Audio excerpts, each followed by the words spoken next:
All right, what is up, Community News Comedy Calendar fans? Welcome into this week's edition of the Miami Comedy Calendar. Guys, this show is going to be fan-freaking-tastic. Not only do we have an incredible lineup of shows this week happening in South Florida, but we have an amazing guest here in the Black Studio in South Miami. I am your host, as I am every week. My name is Sebastian Alvarez. I'm a local comedian down here, and I also work over at the Miami Improv. I'm joined every week by my co-host, Art Roach, who's also a local comedian. How are you doing today, Art? I'm doing pretty good, Sebi. I got a lot of people making fun of me last week about my haircut. So I think before the end of the year, I'm deciding to just start working on dirtying up my face. So that's gonna be the goal. Got you. Yeah, you need to really stop having your mom cut your hair, bro. That's a problem. Okay, you're old enough now that can't be the case. You know, we're gonna actually look for a haircut sponsor. If anybody out there runs a barbershop or a salon and is willing to sponsor us to get Art a haircut, we'll get him cut live on the show. Actually, is what we're gonna do if you want to come in and give us a little sponsorship. Well, God knows he needs it. And pet groomers can apply as well. Pet groomers can apply. Absolutely. Pet groomers welcome. Pet groomers welcome. But this week, guys, we have an amazing show, not only because of the lineup of things happening in South Florida, but also because of our guest. And I want to quickly introduce him. And from the studio audience here in the Community News, I want a quick round of applause for our boy, Chris Renois. Thank you very much, everybody. I appreciate you. Man, sit down. Yeah. Thank you very much. Yes, we are so excited to have you on today, Chris, man. We're going to talk a little bit about South Florida comedy and then get into your career and kind of what you're doing right now in comedy. And I think it's going to be a really, really great interview. But starting off with last week in South Florida comedy, though, we had an amazing weekend over at the Improv and in South Florida. First off, I want to go with the most recent show that happened in the weekend. On Sunday over at the Dania Beach Improv, we had Florida's funniest comedian competition, and it was an amazing show. It was sold out. The crowd was amazing. The lineup of comics was second to none, and we had a really cool finalist. Chris Machado, Eric Rosenblum, and Big Pedro were the three finalists for that competition, and it ended up being Chris Machado coming up on top and being Florida's funniest comedian 2024. Big shout out to Chris. Haven't seen his set, but now he's someone that I'm definitely going to need to catch at some point. Absolutely. I think part of the prize for winning Florida's funniest is you get to feature on a weekend, I believe, or you get a show or something along those lines. So whenever that does happen, we're going to let you guys know so you can catch Florida's funniest comedian. And also big shout out to Big Pedro, Eric, and all the other comedians that competed in that competition, not just in the finals but in the prelims. It was an amazing competition. Absolutely. With a bunch of really funny comedians, and it was, I mean, tight till the end. Chris, have you ever done Florida's Funniest? I haven't, but yeah, just hearing Chris, shout out to Chris Machado. I'm not sure who that is, but I'm pretty sure he killed it.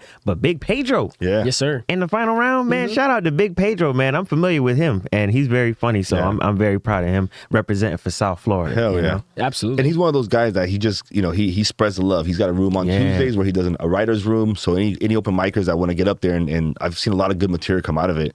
And I will say, just an open invitation to Big Pedro to come on the show, also to Eric, and now to Chris Machado.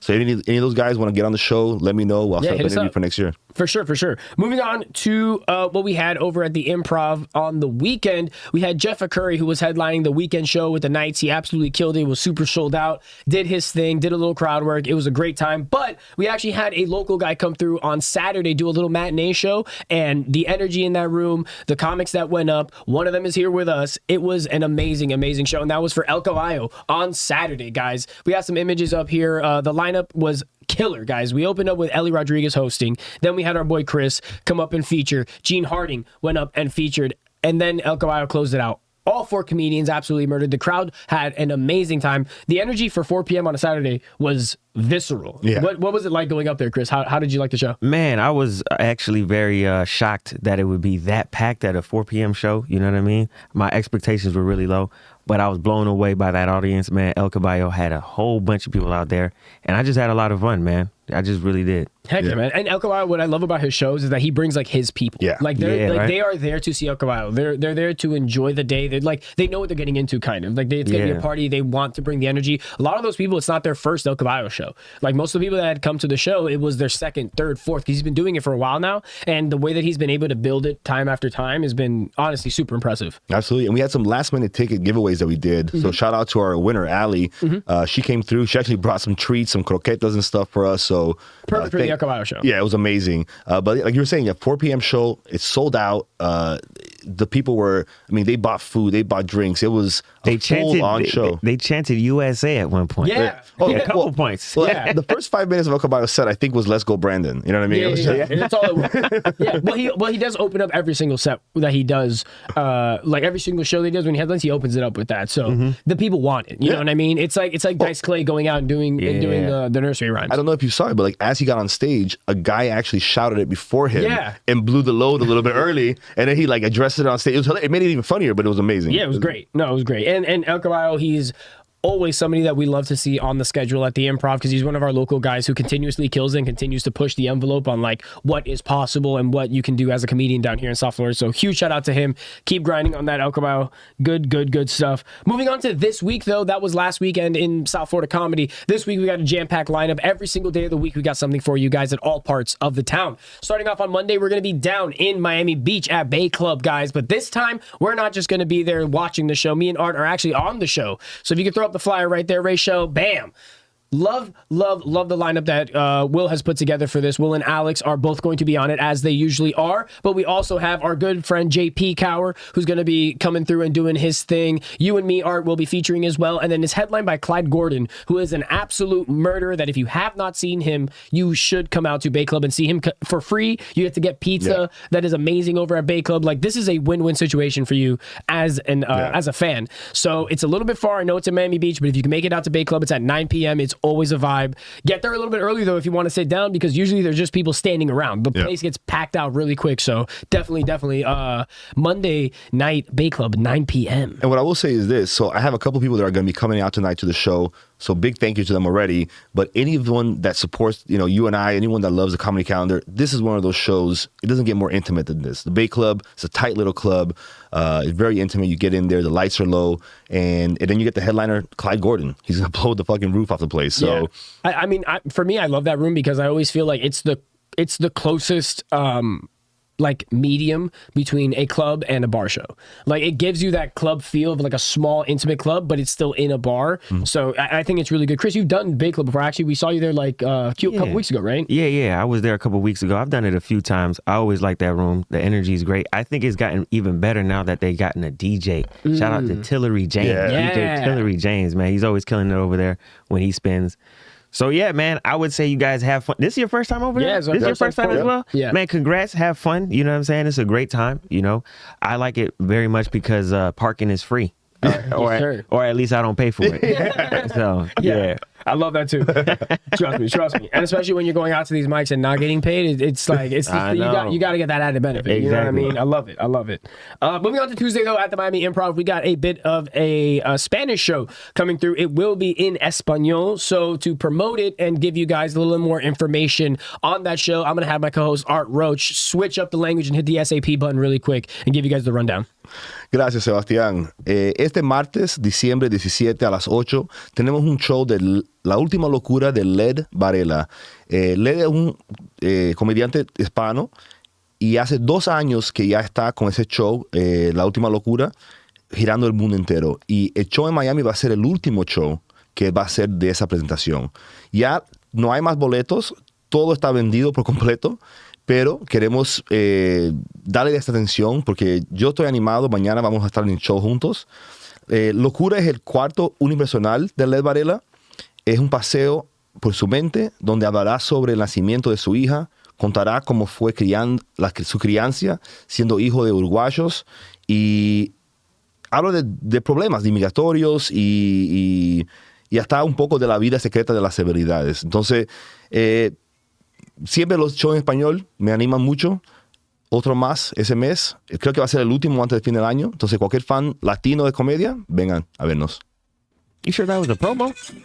He did a great job. That sounded like he was flirting with somebody. Yeah. No, he brought the Honduran vibes. He brought the Latin vibes. I thought it was really funny prior to the set. Prior to the show today, you were consulting with Julian, our one of our producers here, about like how to say exactly what to say in Spanish. So I thought that was really funny. Well, Julian is the only person in the room that understands Spanish, so Yeah. he's the only one that can actually give me any feedback to what's going to be said. So No, absolutely. I thought you did a great job, and whatever beans you were trying to sell, I think you're gonna sell them, buddy. I got you. Moving on to Wednesday, we have a bunch of shows happening on Wednesday. One's at the Improv, one is over at Eddie's Place. Starting off at the Improv, we have a Have Not show. That is obviously our monthly installation of Have Nots over at the Miami Improv, as we do every single month. This lineup is jam-packed with some absolute killers. We got Dom P, our good boy Mike Daba. We got Lando on there, Amber Joy Lane. Wow, this is great. Bradley Matthew, sick. And then we actually have a little bit of a special guest. Fabian, Miami Fabian, is going to be doing, I think, a set here. He's normally one of the sponsors for the Have Not show. He has this company, 1-800-NO-FAULT, that is always right there on display at the Have Nots. He's always bringing out his people. He's always bringing out the company. So we love having him out there, and he's been doing a little bit of a pre-show kind of game show that he's been doing, and I think he caught the bug a little bit. I think he caught the comedy bug, and he's going to be going up. So guys, if you are not doing anything Wednesday at 8 p.m. over at the Miami Improv, please come out to the Have Nots. It's always a fantastic show. It's the last one of the year, so definitely come out and see what's up. yeah, and I've been encouraging Fabian, so I'm glad to see his face up on the flyer. Hopefully the bug stays with him and he keeps pushing it, And just two big shout outs. Amber Joy Lane, she was also competing Florida's Funniest. Yeah. So big shout out to her there. And Lando Gonzalez, actually we saw him this weekend. He opened for Lonnie Locks. That's so right. it was nice to see him again. Yeah. Lonnie Love. Yes, the other show that we have moving on Wednesday to Eddie's Place is going to be Master Debaters Season 2 finale. I am so excited for this. I'm going to be on this lineup. I'm going up against Joe Madero, who is also an MD, including on the other side of the bracket, Felipe and Tom LaMountain. This is going to be a great lineup, guys. We've all been kind of building up to this over the last month of Master Debater shows. Every single person who's on this lineup has battled their way through another group of comedians to get to this point. So it's going to be a jam-packed night of a lot of fun. Our boy Jay Milley produces these every single week over at Eddie's, on Wednesdays. We got Zach Newford, who was last season's winner, going to be on the panel. We have another special guest judge. It's going to be really fun. I'm excited for this. I'm ready to go. I've already have all of my talking points down for each person that I'm going to be going up against. So you guys better get ready. This is just a warning for you guys. I've already told Jay Milley he should return the jacket that he ordered and get it in a medium so that it fits me a little better. He got it in a large. So yeah, I don't know why he did that, honestly. Well, in breaking news, Sebastian, I'm the super secret judge. So I'll be there on Wednesday as well, judging. Yeah, so I'm already got it in the bag because Art's actually going to get fired from the Improv if I lose it. So he knows what's at stake. Jay Milley also works at the Improv. He will be fired if I lose as well. So, guys, I think anybody else who was thinking about coming out and trying to do Master Debaters, just know this is the strategy. This is what you have to do. Stack the panel, get everybody on your side, and then just go through and knock it out of the park. That's Master Debaters, and if you want to go on Wednesday and watch me win, you guys can do that too. Moving on, though, to Thursday, guys, we got a really fun show happening over at the Villain Theater. This is a show that they're doing every single week now, or every other week. It's pretty consistent, and I'm really excited this become a consistent thing. It's Dunces and Dragons, guys. I love the whole concept of live Dungeons and Dragons. I think it's a really cool, play on an improv / comedy game. It gives you a great structure. People kind of are implicitly aware of what they're getting themselves into. I freaking love it. They're getting in costume for the characters that they're going to be playing on stage. They have a legitimate DM. I was actually talking to Tom Chamberlain and Tom LaMountain, two of the guys that helped produce this show, and they were telling me that one of the things they also do is they try and bring in one person who plays the game that doesn't know Dungeons and Dragons. So there's always one person who's like a novice who the audience, if you don't know the game, can kind of relate to that person and how they're figuring things out. And it also gives the dungeon master, the person who's running the show, an ability to kind of explain the lay of the land and keep it in layman's for everybody. So if you're a person who's a really big fan of Dungeons and Dragons, or you're somebody who wants to get into it, I think this is a perfect show to go out and enjoy and watch and kind of get into. Have you ever done Dungeons and Dragons, Chris? I have not. So I could be on that show as a novice. Exactly. Yeah. I'd be so confused, man. But I'll be down to do it, though. I think you'd be good at it. You're an actor, so you kind of got that already in you. You got the good improv skills. You're quick on your feet. I think you'd be great at it. Yeah, man. Yeah. So and it's perfect also because you're already going to be at the Villain Theater on Friday, correct? Exactly. So we already know that we got Chris over at Villain. He's going to be in there because Friday we actually have a show happening over there. What's going to be the theme of this show? I saw it's going to be a special lineup. Chris, you want to talk a little bit about it? So it's the Feel Good Friday show at Villain Theater. So it's going to be me, Victoria, Sydney Ann Boisson, Winton Francis, and one other black person I forget at the moment. But I'm pretty sure it's like Drew Illa or something like this. Okay. But Nice. yeah. Feel Good Fridays, we usually have like a pretty black lineup. So I'm be headlining. I'm gonna be headlining. Nice. So, Heck yeah. Yeah, come. That's the flyer right there. Yeah, I was right. It is Drew Illa. Yeah, I'm saying. So yeah, at 8:30, pull up to Villain Theater, man. I'll be headlining that show, man. Probably do like 30 to 35 minutes. It's probably my last headlining set of the year, so I'll have a lot of thoughts on recent activities. So if you guys want to pull up and see your boy, you know what I'm saying, come get you a drink, free parking, whatever, you know what I mean? Villain Theater is a great place to come watch comedy. So Yeah. I mean, it should in be that fun. room, you can't beat it. I mean, it's like a kill box. It's, Yeah, it's literally a exactly. black box, wall to wall with seats. They always pack it out. So I can Yeah. imagine you guys are going to have a really, really good show Yeah, there. it should be fun, man. Should be fun. I'm excited. If I wasn't working at the Improv on yeah, Friday, yeah. I would be there Absolutely. at Villain Theater because on Friday we actually got a very special show over at the Improv, believe it or not. It is going to be Mr. Red headlining again, guys. If you are a fan of Mr. Red, which I know a lot of people down here in South Florida are, you know that every 6 months, normally for the last couple of years, he's been doing a show at the Improv. This year, it didn't work out where he wasn't able to do one during the summer, so it's been a full year since he's headlined, and guys, the tickets are moving fast. If you want to get tickets to the show, get them right now because we are about to sell out. Literally, there are a few tickets for a couple shows left. Yeah. So go online right now, MiamiImprov.com, and get your tickets if you're a fan of Mr. Red or if you haven't heard about the show coming up. He's going to start his big promotional push now going into this week as well in terms of like pushing tickets on his social media. So there's going to be another influx of sales happening. So please, if you want to come out to the show, it's going to be packed. It's going to be a lot of fun. It's Mr. Red, guys. Every single show he's ever done at the Improv has been a good time. So please get your tickets now. Don't miss out. We always love having our local guys come through and headline a weekend. If it's a local and they get the entire weekend and not just one night, it's like a celebration for us, the staff, everybody. It's always fun, and I'm super excited to work this weekend and get that show done. Yeah, me too. I mean, and again, it's this weekend, 4 shows, Friday and Saturday. Buy your tickets now. A lot of people hit me up last minute. Oh, can you guys do anything for us last minute? I don't think we'll be able to do anything on these shows this weekend. Yeah. And we actually do have some tickets to give away as well. So keep an eye on our social medias. We're going to have all the posts going out there, but we will be giving away tickets through our social media, through a post that is going to be on a clip. So if you want to get free tickets to the Miami Improv this weekend, the Friday late show at 10:30, we're giving away 2 tickets plus a $100 spend at the Miami Improv. Please come through and get your tickets, or try and win some tickets. You're going to just enter by reposting this post.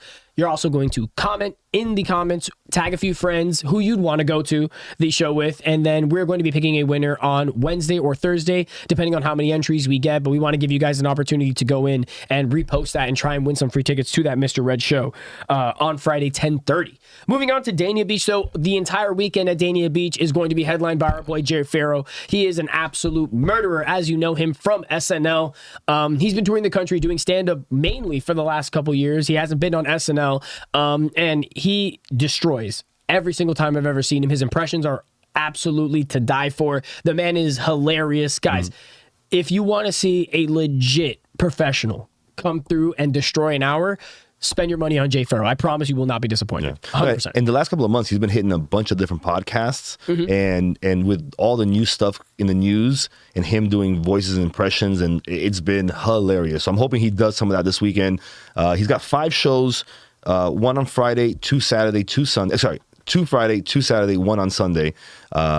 And it's gonna be amazing. And one big shout out, he did recently film a biopic called Spinning Gold, where he plays Cecil Holmes, who was a right-hand man of Nigel Bogart. They created Casablanca Records back in the 60s. So he's a really good actor. I'm looking forward to that. It's gonna be a really Cool. good I'm movie. glad you mentioned they made Casablanca Records in the 60s because both of those names are unrecognizable to me. Those were not. Those are not no history book. I've never. No one's made a TikTok about like a cool connection to those people. They like. Shout out to Jay Farrow for finding an interesting story I've never heard of. I guess I got to watch the biopic. You've heard of him before. Nah, I've never heard of it. Trust me. Okay, You've heard the songs. You heard? Okay, if I've heard their songs, yeah, that we're doesn't mean I've heard familiar of with their them. work. Yeah, exactly. Yeah. Familiar with their work and knowing of them is two different things. Exactly. Because when you said those names, I was like, damn, I need to read more. Yeah. I was like, Well, that's a standing thing for both of you guys. Actually, you should probably do a little more reading every now and again. yeah. I mean, I'm reading Twitter all the time. I don't know what you're talking about. I just keep it into like 160 characters, you know? But that is going to be this week in South Florida comedy, though, guys. If you want any more information on any other shows that could be happening in South Florida, whether it be up north or down south, you can always check out the spreadsheet that we have linked in the video. That is the South Florida comedy spreadsheet that will have a list of everything you need to know. If you're a comic and you want to go up at any of the spots, it'll tell you who to reach out to, or if you're an audience member, it'll tell you when and where to go. So by all means, reach out to that if you want any more information on what's happening. We did need to keep the show a little tight because we're moving on to an amazing interview, guys, with our guest here, Chris Renwaga. Chris, how long have you legitimately been doing stand-up? How long have you been in this game? Man, I got two answers, bro. Every time people ask me that, I got two answers. I like it. Let's hear it. I started doing open mics when I was like 19 in Orlando. So from then, it's been like 7.5 years since I started. But I started doing comedy in general ever since I was in high school. Like my first talent show, I was 14 years old doing stand-up comedy. Okay. So like I'll tell people 7 years, but for real, like I've had a comedy brain since I was 14 because I would always do talent shows. So in high school, you were always like, you were always like outroverted performer, like that. Yeah. That was never anything like away from you. Yeah, nah, like So like this right here, this little video that we got, kind of I think says a little bit about that. Right here. yeah. Hey man. Hey, that was Hey, whoa. that was Chris Renois, the breakdancer? Hold That on. was And crazy. actually, funny enough, the caption here is, if comedy doesn't work out, I'm going to be a dancer. Hey, that dream is still alive, bro. You know, I still be popping and locking this. Don't tell Amber Joy Lane, man. She'll She's dance. going to get you on one of those shows that she does at the bars where you dance on the bar. Yeah, I'm not trying to do all You're of not trying that. to do that? You know, I'm Okay, trying to do all Just of that. think for him. I guess comedy's been working out is what you're saying. Comedy's been working out thus far. You know, okay. I'll implement a little dance moves here and there when I do a sketch. You know what I mean? Yeah. But yeah, man, when I was in high school, I was just a clown, man. I used to just make people laugh and stuff like that. When I was in 8th grade was the year where I knew I wanted to do comedy. Like, I would watch a whole bunch of Def Comedy Jam at home. And I remember early on in that school year, I would just ask teachers if I could perform a Def Comedy Jam set in front of the class. Damn, I would, for real? Yeah, I would clean it up. I remember doing Chris Tucker's one about having roaches in the house. Oh, so you would like take the actual set and just copy what I they would, were saying? I would do that, right? And then after like a few weeks, I was like, all right, I got to write my own material. Yeah. Goddamn. So I started writing my own material. And then at the end of that school year, I had a teacher that was like, hey, Chris, we got a talent show coming up. Get those jokes ready.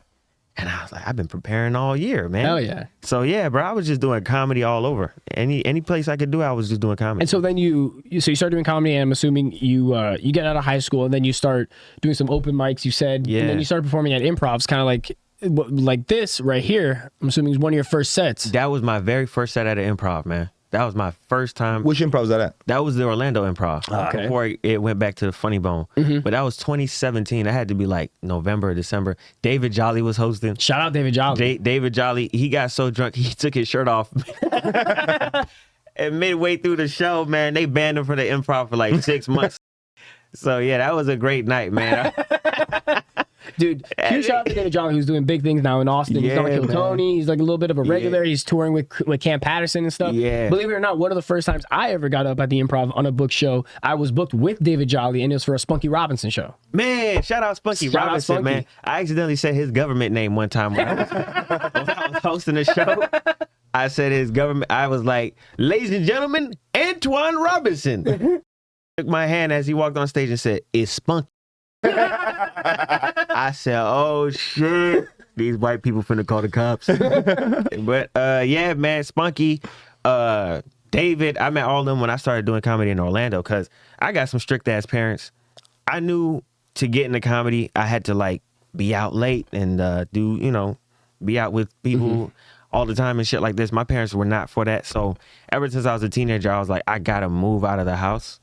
So I went to UCF and I started doing comedy in Orlando. So David Jolly, Spunky Robinson, all them boys, man, I know all of them because that's where I started. Hell yeah, that's dope. That's Yeah. dope. So we are kindred spirits you just mentioned UCF, but we are kindred spirits in the sense. Went to college, did not graduate. You goddamn right. Let's go, baby. You goddamn That's right. Read No a book, degree. boys. Read No a book degree. now and again. Bro. I'm not Yes, saying you have to go to college, but like read a book every now I and know, again. I know, man, and I'm getting better. I got a book right now in my little bag, but this is not even an education. This is more about launching a brand. Hey. Building it for dummies. You know There what I we mean? go. We ain't finished college, so we got to get the dummy shit.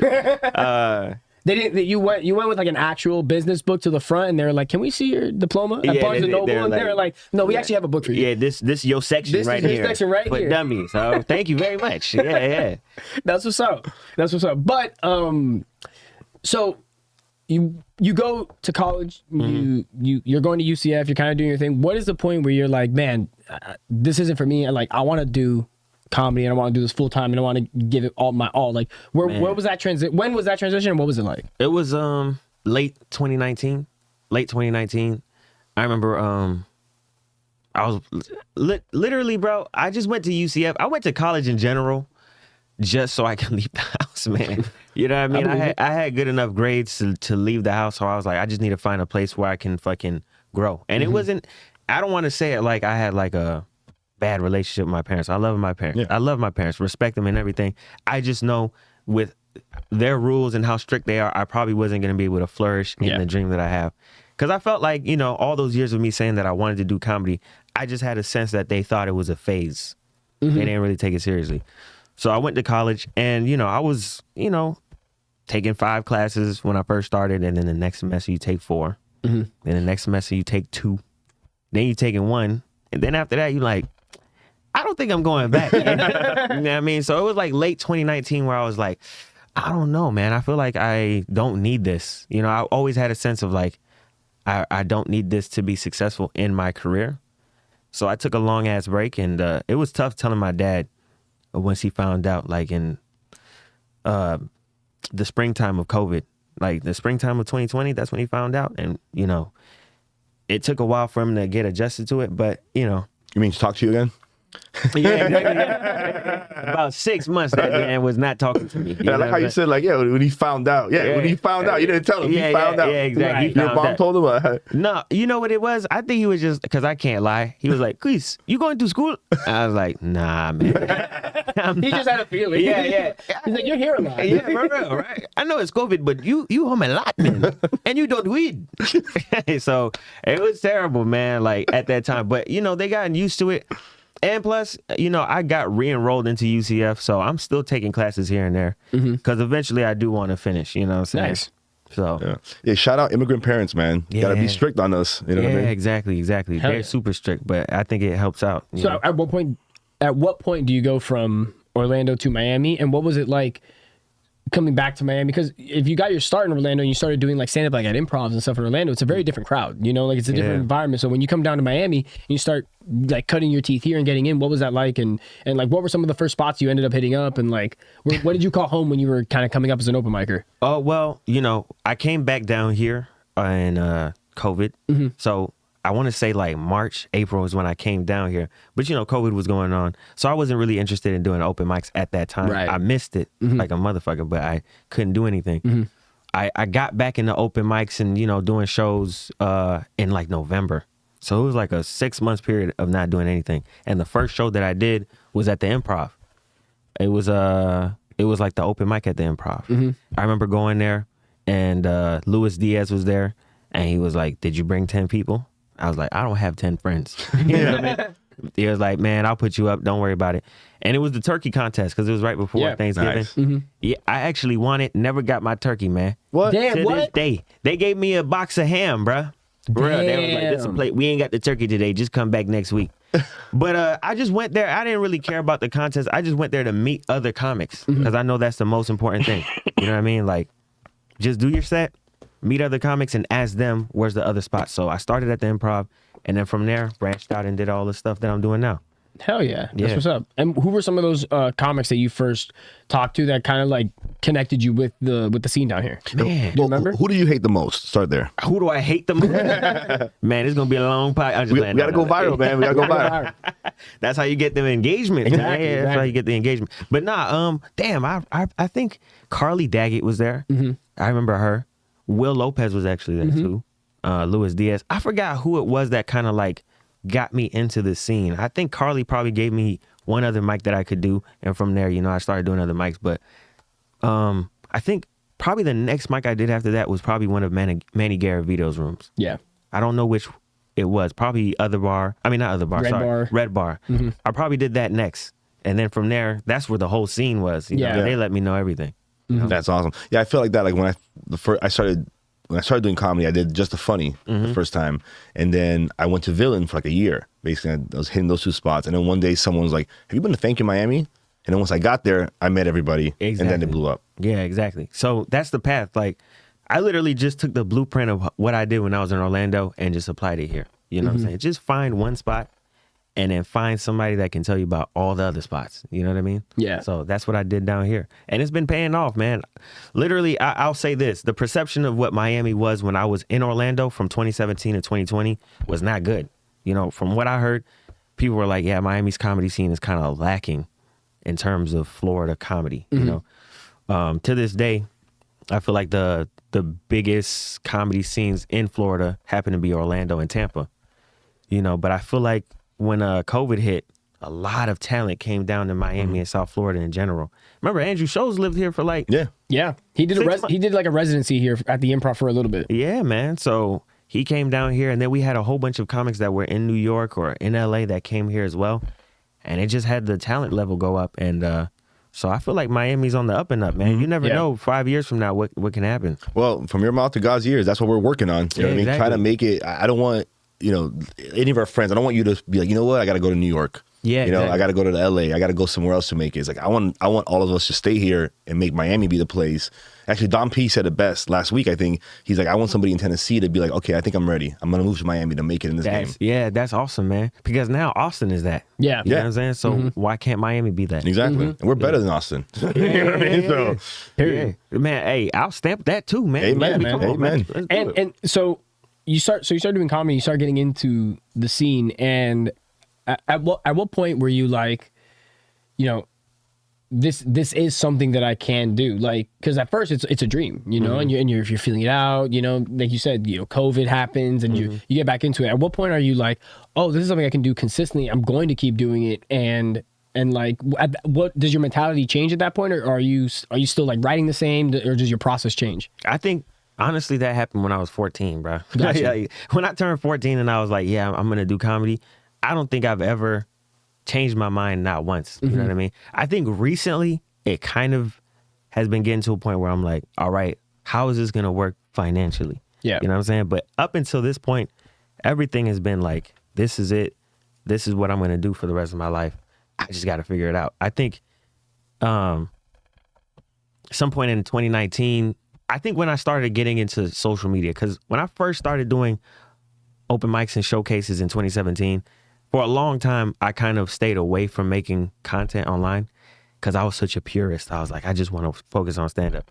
But I had a lot of friends that were like, yo, you should implement like social media into what you're doing. So I remember when I first started making sketches, man, like that's when TikTok first started coming out.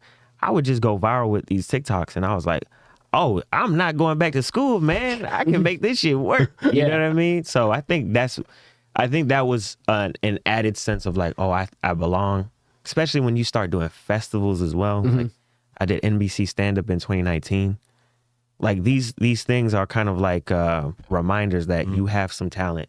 You have what it takes. Just keep going, so those kind of things are, those little reminders that's like, keep going. Hell yeah. Well, one of the things, and kind of leading from that question is, I know, now it feels like maybe a year ago, at some point it led you to mountains. Yeah. So what was that point where you kind of hit that point of, okay, I got to do, in my mind, I call it a certain level of maturity within the craft, where it's like, okay, I got to hit this, but it's going to expand. There's going to be online content. There's going to be other things. Like, walk us through how we got to mountains. Man, that was... Well, if you don't mind telling us what it is first. So Mountains is my first feature film that I've ever been in. Came out last year. I think it came out officially this year. We were doing the festival run last year. But yeah, man, it's available on Amazon right now if you guys want to check it out. My first feature film, I play Junior. I'm one of the main characters. And it's kind of eerily similar to my life. You know, I play a young kid growing up in South Florida to a Haitian family. You know, I want to be a stand-up comedian and trying to chase my dreams, but I also dropped out of college. So my dad is looking at me like, what the hell are you doing? Mm-hmm. I read that script. I was like, yo, they spying on me. Yeah. Like, it's literally my life. But they found me. It's crazy because when they DM'd me on Instagram. So I didn't really take it that seriously at first. It was like a DM on Instagram. I ignored it. And then a couple days later, a Miami comic, Reggie, I don't know if you guys are familiar with Reggie, but he hit me up. He was like, yo, Monica, who's the director of the film, Monica Sorrell, he was like, my homegirl, Monica, just hit you up about a movie. You should hit her back. So I hit her back. I went through the whole audition process. I didn't know what the hell I was auditioning for, you know? And then that first day when we started filming and I saw that big ass camera, I was like, oh, this is for real. You know what I mean? But it was a great process all throughout. And I remember one day I asked her, I was like, yo, like, how'd you guys even find me? And she was like, I saw one of your videos on TikTok and I saw your last name and I was like, he might be Haitian. And she just wrote my name down. And she was like, I just remembered that name when audition process came up and I hit you up. Damn. So social media, you know, you never know who's watching. Yeah. You never know who's watching this episode right now. Amen. That might be writing your name down and, you know. That's kind of how the comedy calendar started. The idea of it a couple months back, many months back now. Sebastian kind of hit me with the same thing, like, hey, we got to have some content. Well, what are we going to do with it? How's that going to be? And a lot of things that happened to line everything up, but it was kind of the same mentality of like, we got to put something out there because people have to know what we're trying to do. Yeah, you know? exactly. And have you had you auditioned before for anything else? I know I don't want to call you an actor, but that was my first audition. But you know what? My good friend Jeff Wright, who's on Late Night with Seth Meyers, he's been auditioning for years. And I remember when he first got his manager, they would just send him auditions. And I would always help him out with the self-tapes. You know what I'm saying? And I would just watch him do the self-tapes and I'd be like, I would do it this way. You know what I'm saying? So I remember when I got the audition for Mountains, he was the one that helped me with that. So his experience, and I got some other actor friends that I hit up. I was like, yo, what should I do in this, that, and the third? So that was my first audition ever. And I got it. Now I got like all these auditions every month and I'm not getting shit. That first time was the charm, man. But I'm excited for the next project, whatever that is, you know? Dude, and it was like you said, perfect fit. Honestly, when I first heard about it, I thought you had written it. I'm like, dude, this is his life. Man. Like, yeah, man. A lot of people said the same thing. They were like, did you write it? I was like, I wish. Would have made more money. Yeah. That's what's up. So now you're in stand-up. Whenever you pretty much have like green light in every room in South Florida. You pull up, you get that respect. For you, in terms of what you're building and where you want to go, what are your goals as a comedian, like on stage? Like, is there something that you want to work on, or is there something that you necessarily are like working toward? You know, that's a very interesting question, at least right now, and that's why I got this book, Launching and Building a Brand for Dummies. Because I think I've hit a crossroads in my career where now I have to focus on the business, because so much before I was focusing on just the art, you know? And those are important questions you got to ask yourself as an entertainer. Like, where do I want to take this, you know? So it gets hard, especially now with social media, because it's like you might say, you know what? I want this. I want to tour the world doing comedy. And then you log on to Instagram and you see another comic get casted on a show or something, and you're like, damn. Maybe I want to be on a show. Yeah. And then you want to do that. And then you see a comic doing social media and they get 1 million followers and you're like, damn, maybe I should do social media. So right now, I don't know what that answer is. You know, right now, I'm still trying to carve out what it is that I want so that I could just focus on that and not be distracted by all these other, you know, because comedy is a big umbrella and there's so many different avenues you can take for success. And I think a lot of people struggle because they want it to be this one thing where they have talent in another area. And it's like, if you're good at animation, you should go do that. You know, if you're good at podcasting, you should do that. And I just feel like it gets hard to hunker down on what it is exactly I would want to do. So to answer that question, I'm not sure, man. But I hope by 2025, I know exactly what that is and I can just attack that, you know? Nice. Yeah, I like that you said that because, you know, like, obviously I'm a little bit older than Sebastian, a little bit older than you. And even as I think of myself in this place, like obviously I just have less time in life left, you know, to become like the best comedian I can.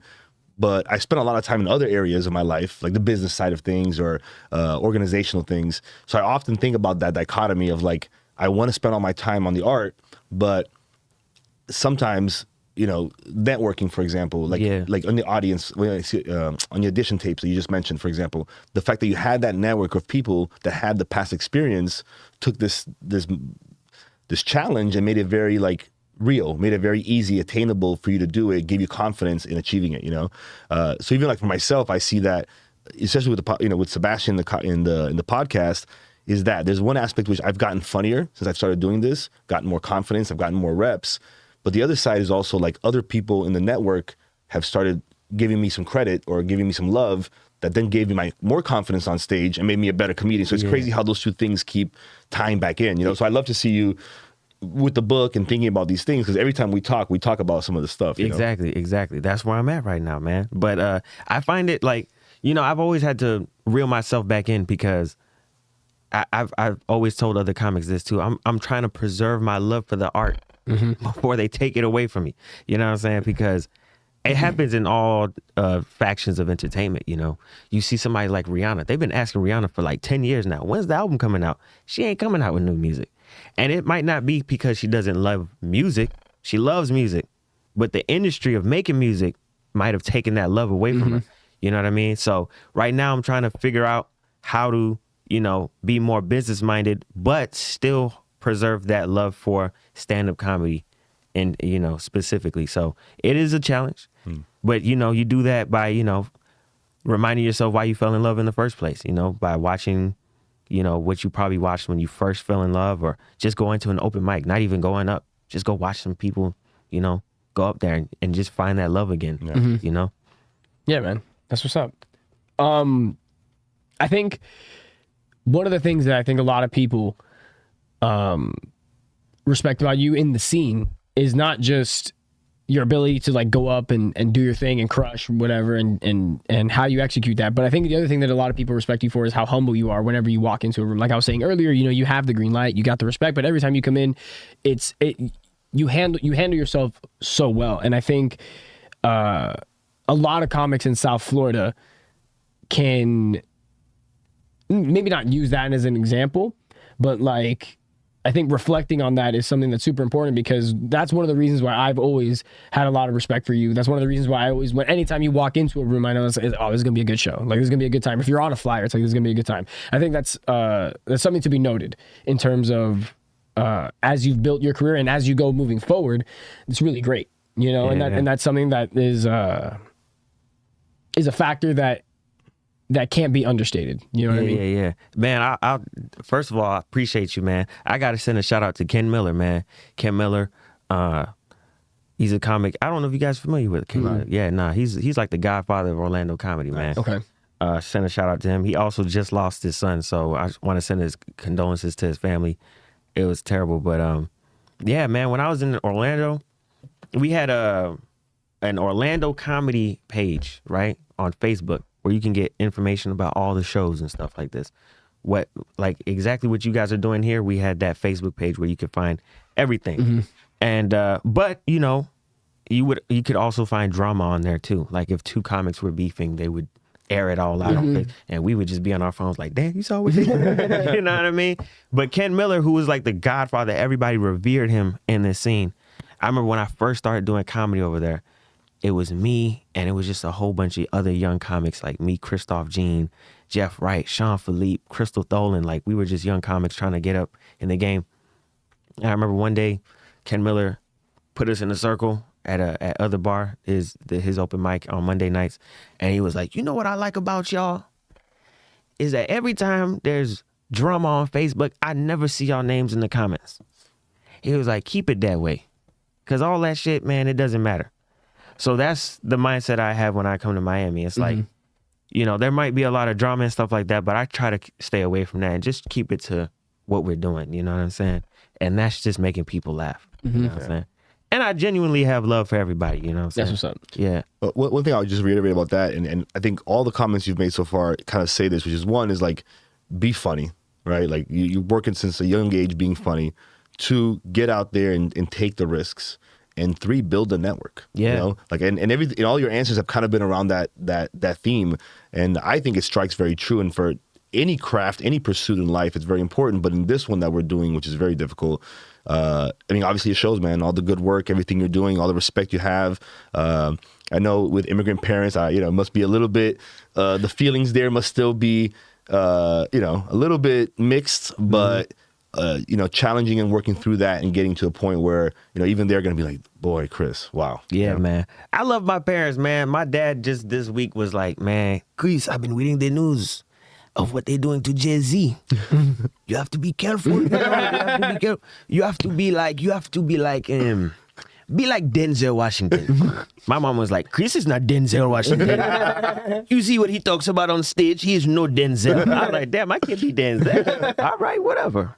Yeah, they tough, man. But yeah, I just listen to their teachings, man. Like whatever because I think I got that humility from my parents, especially my mom. You know what I'm saying? My mom will always remind you ain't shit in the most loving way possible. You know what I mean? So I think that's where that comes from. Hell yeah. So quickly, to wrap up the interview, a few rapid fire questions. Mm-hmm. Favorite comedian all time? Dave Chappelle. Favorite spot to perform in Miami? Taurus. Favorite spot to perform in outside of Miami? Ooh. Damn. Or Outside like of even if Miami? it's just one set you've done, like favorite place you've gone up outside of Miami? Oh, damn. It's a spot in New York. I did it's a spot I forgot what the name is, dog. Union Hall. There you go. That was a nice spot. Hell yeah. Yeah. Okay. And where's Chris Renois in 5 years? In 5 years, alive. Black don't crack, so I'll still look this age. But hopefully Chris Renois is somewhere happy, man. Whatever he has, man. Whatever, bruh, just be grateful for that shit, man. Damn, dog. I know you stressing out, but nigga, you alive, dog. And shit. So wherever you are in 5 years, just be happy that you alive, man. So that's where I'm at in 5. Hell yeah, man. Well, Comedy Calendar fans, if you didn't get your fill of South Florida comedy this week, I don't know what to tell you. I can't produce a show that'll fill you up more with South Florida comedy than I did this week, man. If you want to catch any of the other shows that we've done or any of the other interviews, guys, please go back on our backlog on Community News or on our website, on our socials, Instagram, TikTok, all that stuff. Please follow us there. Before I get out of here, I want to give my co-host Art Roach a platform. Anything else before we get out of here, Art? Just want to say big shout out, thank you to Chris for coming on. And one person I didn't mention, this weekend's hero is Omar from the sound booth there at the Miami Improv. Yeah, big shout out to Omar. Oh, heard that. That's Omar does God's work, and that's why anytime Omar orders food, I give him all the sauce that we have. He gets 7 sauces because I know he's a saucy guy. Big shout out to Omar and his abs. That's what's up. But yeah, guys, this has been a fantastic show, guys. Again, thank you, Chris, so much for being on, man, sharing your wisdom, sharing a little bit of your experiences in South Florida comedy, how you got in here. I think a lot of the comics that who constantly are going up and are in the scene down here are going to watch this and really enjoy it. So thank you for coming here and giving us your time, man. It's really appreciate you, brother. Man, thank you. Best, man. Thank You're the you, best. man. Thank you, brother. This was amazing. Appreciate you guys again, dog. No, I appreciate you, bro. And again, guys, thank you so much for tuning into the South Florida Comedy Calendar. Every single week, we give you what's going on. And until next week, guys, stay tuned and keep laughing.